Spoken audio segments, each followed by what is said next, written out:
Welcome to episode 1 of Philip H's Talks with Friends. First up, Jeromy.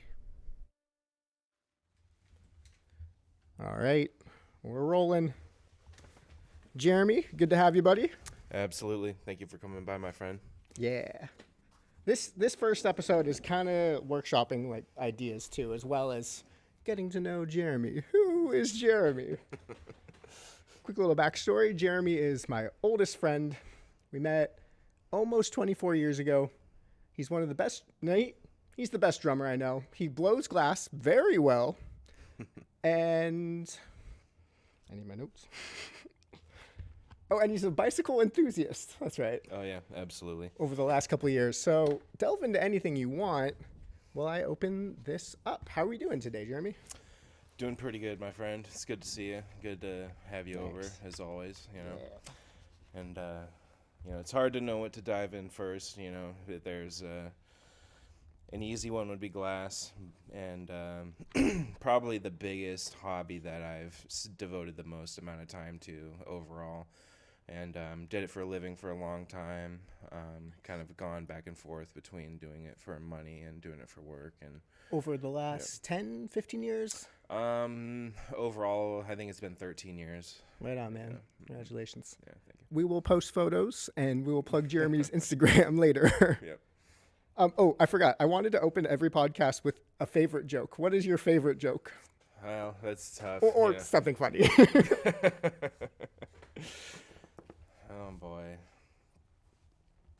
I'll have to think about that one. We might have to revisit that a little later. Sounds good. I brought one since it's the first. I won't make a joke every episode, but this is, I think, my favorite joke. It's old Mitch Hedberg, where he's like, they say you can't please all the people all the time. And last night, all those people were at my show.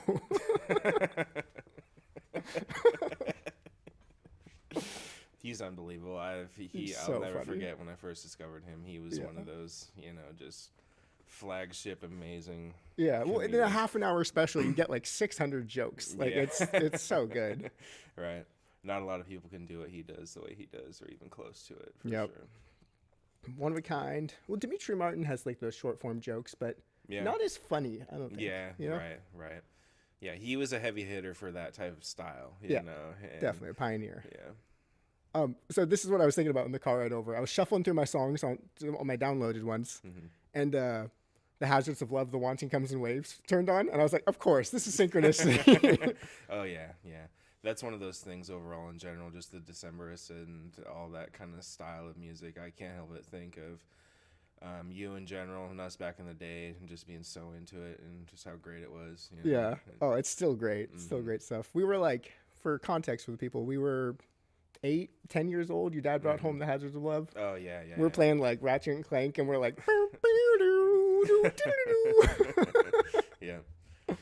We ended up, we went to Music Millennium when that album came out, and me, my old man, and my sister, and they did like a Decemberist meet and greet there at Music Millennium. Oh, you met like Colin Malloy and those guys? Yep. Oh, that's cool. And were they weird? Were they super weird? No, they were very nice and very cool. There's this hilarious picture of this with them though, and my old man is just making this just like unbelievably hilarious face, and it's just like this amazing photo because of it. Yeah. And it's like, why is he doing that? None of us know. He doesn't know. Okay, we'll pull that photo up to you later on. Send it over. That'll be a deep dig for that. Yeah. So that was 20 years ago. And you've been blowing glass for 13. Since about COVID, you started riding your bike pretty consistently too, right? Oh yeah.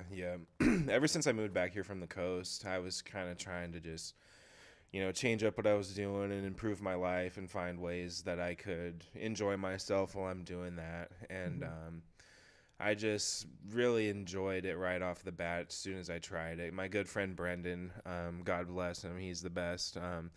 He was really into it. He's got a whole bunch of bikes, and he was inviting me on these bike rides, and I was super hesitant to even want to do it. I've never ridden a road bike once in my life. They're these tiny, thin little things with these tiny little tires, and I just was really intimidating to me, but he really pushed me to to do it. You know, he was just really forcing it on me. I think he just wanted somebody that he could ride with. You know. Yeah.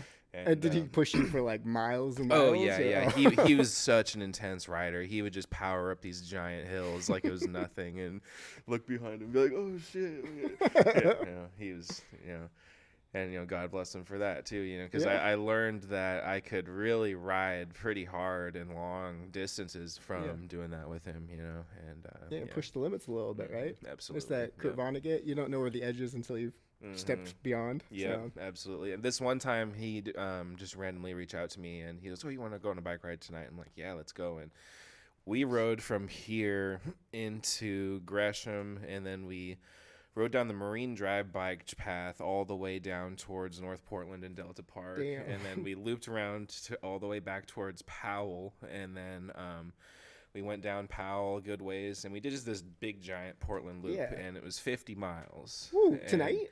in one night. Not tonight. Okay, no, I was no. like, geez, you should be sleeping or eating or something. No. I rode for like 45 minutes earlier. Yeah, But good deal, man, good deal. Yeah, that took us quite a while. I think it was like close to 5 hours or at least. Or Yeah, something like was that. it like a sunny summer day or? Yeah, it was really nice and warm outside still. Nice. And beautiful driving down Marine Drive bike Yeah. path as always, for sure, despite all the gnarliness down there. Yeah. I used to love going for like just little walks down there in that little dock area.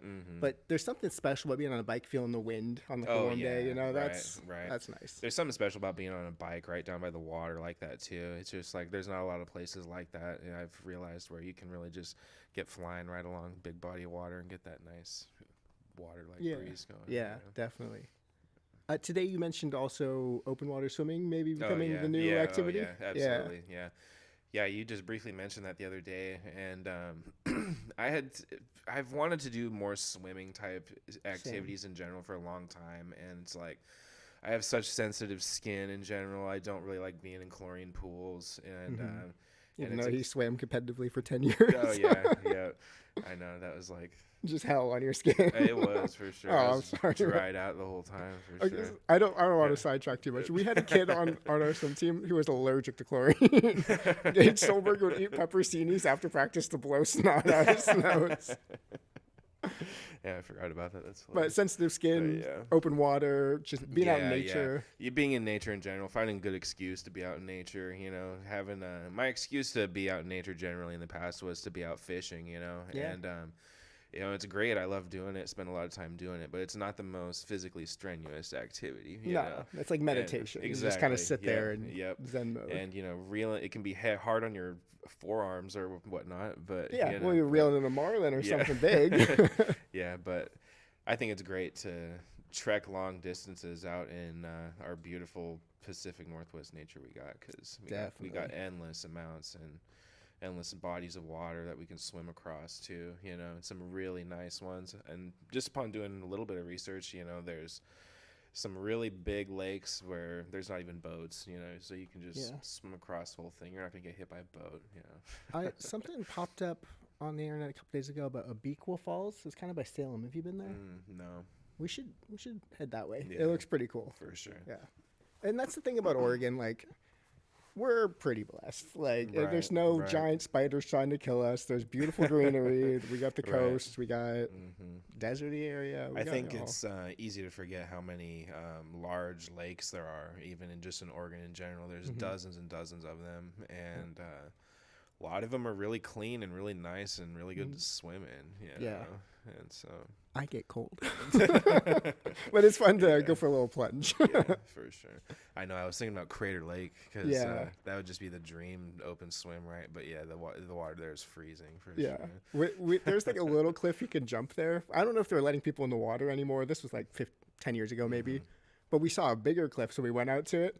And you get up there like maybe 20 or 30 feet, and then you look down, and it's so clear that you're like, the bottom is right there. Like, this is 1 foot deep. And you go swim down there, it's like 60 feet deep, Right. So you climb back up there and you jump. Right. That's one thing that's kind of scary about super clear water like that, too, is it's always depth check. Yeah. You don't want your spine to just... Yeah. Absolutely. Nice. Where was I going with this? So I decided for a format. We'd start with a joke. We see where things go and things. And then at some point, we decide on, do you have a good story that you'd like to tell? Do you want to talk about relationships? Do you want to talk about how AI is taking over the world? Like, what's on your mind the most? What are you professional in here? Oh man, things that weigh heavily on my mind change rapidly from day to Yeah. day. So you know, What was on your mind this past weekend?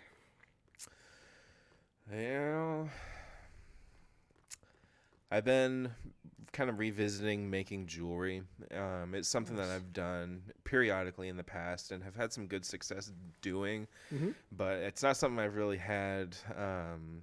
Hasn't been the most lucrative thing in the past, Yeah. and it's one of those things I've kind of realized, as most other things that I enjoy doing, that it's like, if I'm going to do it, I should just do it for the sake of enjoyment, you know, and Definitely. I really do enjoy doing it, and I just want to kind of get back into doing it. And is this mainly raps or what? Or that's what I've done in the past, and I did enjoy doing that.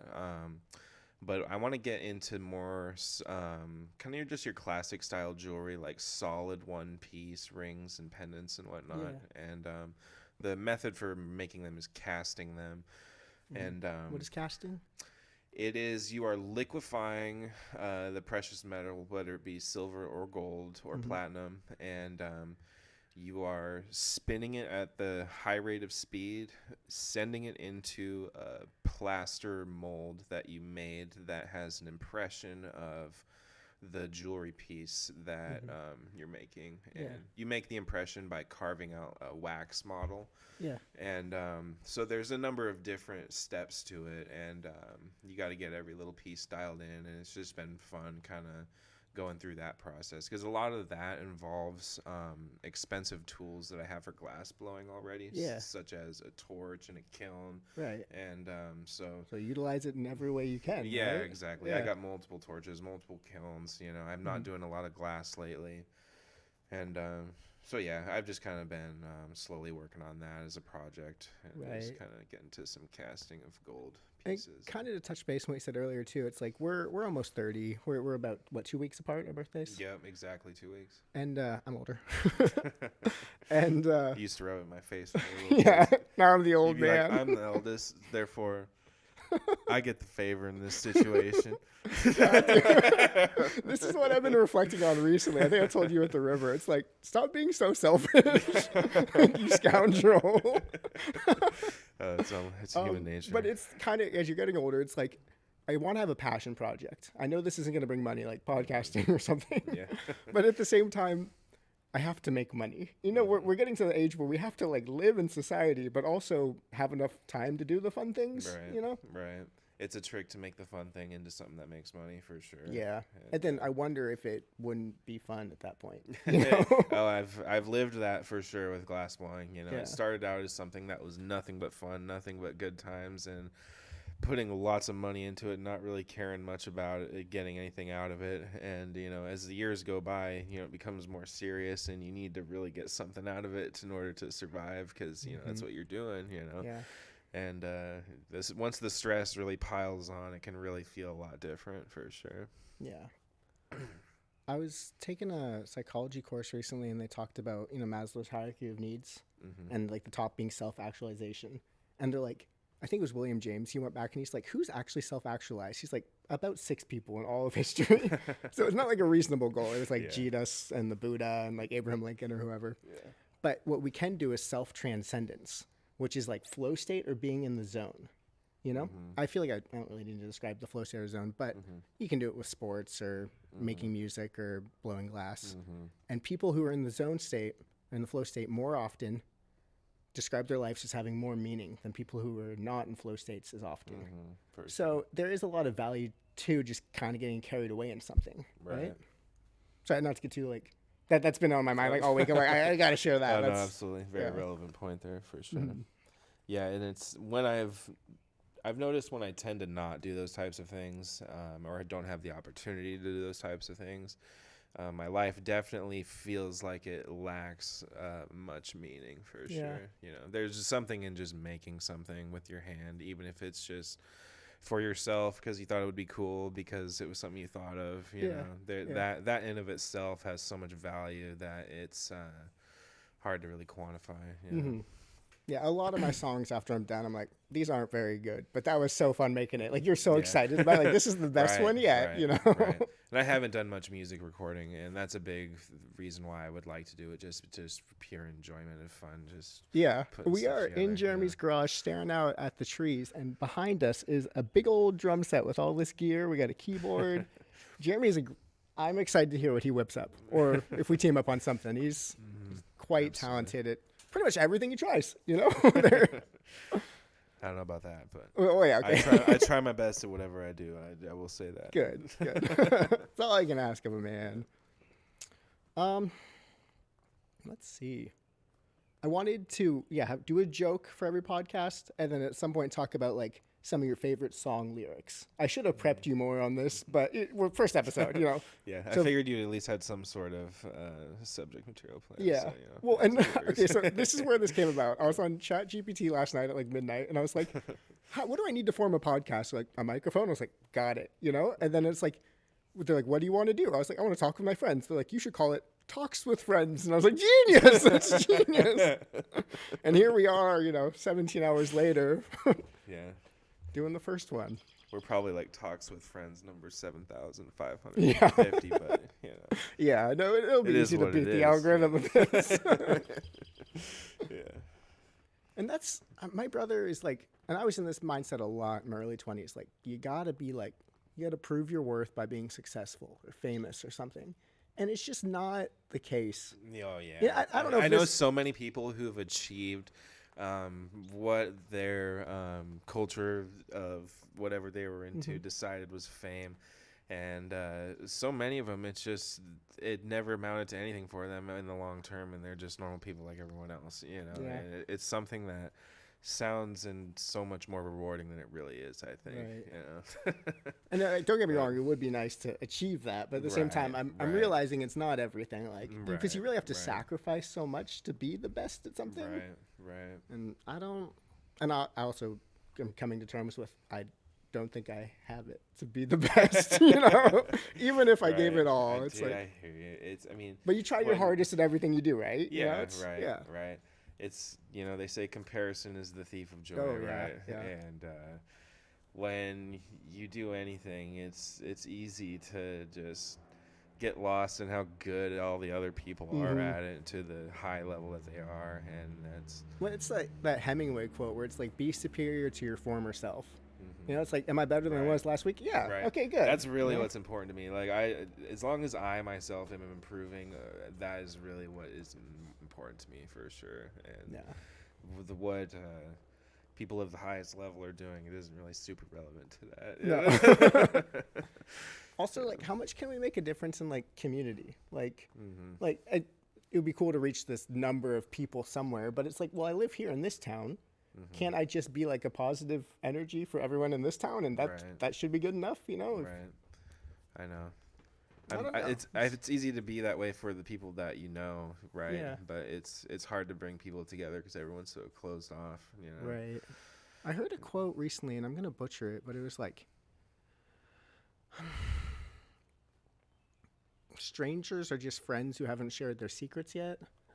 Or something like that, where it's just like everyone out there, you just get to know them, and then you're friends. Right. I know. I've always thought it was important after learning this or feeling this way that everybody holds something important that you could learn from them, whether it seems like it or not. And people are so complicated individually. Everyone's individual experience and compilation thereof is so different from one another that. There's always something to be learned from somebody, even despite sometimes it really seems like there might not be, but there always is. Yep. That's Ralph Waldo Emerson. Every man is my superior in some way in that I learn of him. And that's also why we can't compare people, because we're so complex. It's like, maybe me and like your sibling or something, like someone who's close to you, but they just had that experience and you had this experience, so you can't even compare that, Right. You're a genuine dude, Jeremy, and this is already way more fun than I thought it would be. I'm glad that you said yes to meet up, because Oh, no problem. You know, I've been invited on a glass podcast a long time ago, Nice. and I didn't do it just because I just didn't really feel super comfortable. Didn't really know like the outlet that was doing it super well. And then later on, I find out it was like a pretty decent sized thing. Yeah. And Oh I was no. like, damn, that sucks. Oh, Always take the risk. Take the gamble. Yeah. No, it's okay. I didn't make as much money blowing glass as I was hoping for, anyways. Yeah, well, you still make damn good glass. We Yeah, will plug I your links appreciate it. after this. He's very, very good at it. Thank you, Phil. I still, hanging in my car is one of the first things you ever made. It's that little, like, is it called a pendant? That circle thing with the. Oh, it's like a swirl one. Yeah. Oh, okay. Yeah. Wow. Yeah, that's. I mean, it's old. It may not be the first thing you made, but it's old. Yeah, the very first thing I made is hanging on the wall over there, and that's a big pendant. Oh yeah, is it orange? It's that blue and yellow thing right below the orange one. No, I can't see that far. Yeah. It looks really cool, people. Yeah. I guess this leads me to one of my prompt questions, which I planned out ahead of time. What would you tell your younger self? You know, like you missed the chance on the podcast, but like, what's the big thing here? You know? Yeah, man. Yeah, it's tough. I would say probably just to hang in there and not take things so seriously, and just know that nothing is really that big of a deal, and you know, things do get better later on for sure. Yeah. But, Yeah, that's I get so caught up in whatever mood I'm in. When I'm in like a dark place, I'm like, I've always felt this way. I'm always gonna feel this way. Right. I know. I'm that way when people piss me off too. I'm like, Just in man. fear. Yeah. Uh-huh. And then I'm like, calm down 10 minutes later, and I'm Yeah. like, oh, Yeah, no big deal. yeah, right. Yeah, it grips different people differently. Like we're both artistic, and maybe that's like why we can get pulled by our emotions a little easier. I'm speaking for myself here. I can't classify for you, dude. but Oh, no, very and maybe much it's not so. an artist thing. Maybe it's just a human thing. Yeah, for sure. But man, when I'm anxious, I'm anxious. When I'm sad, I'm sad. Right, dude. Yeah, I feel that for sure. Let's see what time we got here. I'm trying to make these like anywhere from 15 minutes to like 40 minutes. Okay. Yeah. Can you hold this for 1 second? Yep. This is great audio quality. Okay, we're at like the 20-minute mark, so let's see. Wow. Do you have any song lyrics of yours? You know, overall, I'm really not a song lyric guy. I'm like the least song lyric guy you'll probably ever meet in your life. But it doesn't mean there isn't ones that I do like. Well, you told me like a month ago. You sent me like a 10-minute song. It's like Funeral Doom or something. Oh, yeah, right. Yeah, I don't think that's lyric driven. These long chugging guitars. Sludge metal is not lyric driven at all, I would say. But yeah, you know, I'm such a, I don't know, more of a tonal and rhythmical person. Like, that's what I think of in my head when I think of songs. Right. Like, I have a hard time remembering most lyrics to even just, like, super common stuff that everyone would know, because, like, that's not what I'm thinking about, because that's not what's important to me about it. Right. You know? And it's with you from a young age like that. Is that why you became a drummer, or is the drumming feed into that? Well, or? I kind of got pushed into drumming in one way, sort of. So I think the drumming... Just its own side thing. Yeah, I would say, but, So you're more about the music, though, than the lyric. Yeah, for sure. For sure. What's a killer riff? Or a great drum fill? And while you think, I'm going to tell the audience about that song I sent you. It's called The Sound of Muzak by Porcupine Tree. Yeah. Killer drum part. Yeah. And the only reason I know that is because a drummer friend told me, and I sent it to Jeromy, and he said, killer drum part. When it comes to drums, a lot of my favorite stuff that I really, really enjoy listening to is like pretty like jazzy stuff and like 70s kind of jazz stuff. And a good one that I really enjoy listening to is Pharoah Sanders.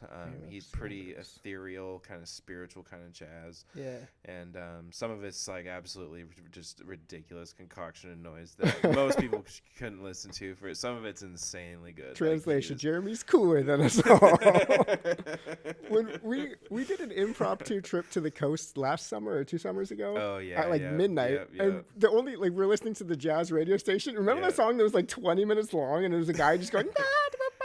it was the silliest thing I've ever heard. I listen to jazz radio stations so much that the amount of insane stuff I've heard on there never ceases to amaze me. But I do discover a lot of really cool stuff on there. And this is the station that's at Mountain Community College. And nice. I remember like way back in the day when me and you would just like wander around the college and just cause mischief. Like one time I was wandering around the college, and I was at that little overhanging spot where the fountain is and everything, and I'm just sitting there and I'm listening to this jazz, and like I'm just like newly playing jazz at like the symphony and whatnot. And I'm like, oh wow, this is some really cool stuff, and I'm like really getting into this song, and like the dude starts talking, and then I look over. And then the dude who's talking is right there through a glass thing, talking to KMHD, and that's what's playing right there at the college. And that's when I realized KMHD was at the college, and that's what I was listening to right then. Well, that's awesome. And that was your jaws kind of dropped. You're like, oh, whoa! I was like, that's the person talking right here. I was like, oh, that's pretty cool. That is cool. I do really love that station for sure. They do some amazing stuff for sure. Yeah. Support the arts, fellows. Yep. They're PBS run, so support PBS. Yeah. Oh, yeah. One thing that I want to kind of close with, I was also thinking about on the way here, it's when I would go to Jeremy's house a lot when we were younger, and his dad had a little basement area with a giant amp and the drums. And we were like 12. We were just getting into it then. God and bless him. We would play like Everlong so loud that we like blow our eardrums out. Right. We played that, Nirvana, and our own songs we came up with. Yeah, you wrote a guitar part to one of the songs, and I couldn't drum to it, but I played the guitar part that you wrote, and it was good. I think I still kind of remember it. I remember one of the songs that you came up with that we played all the time. Yeah.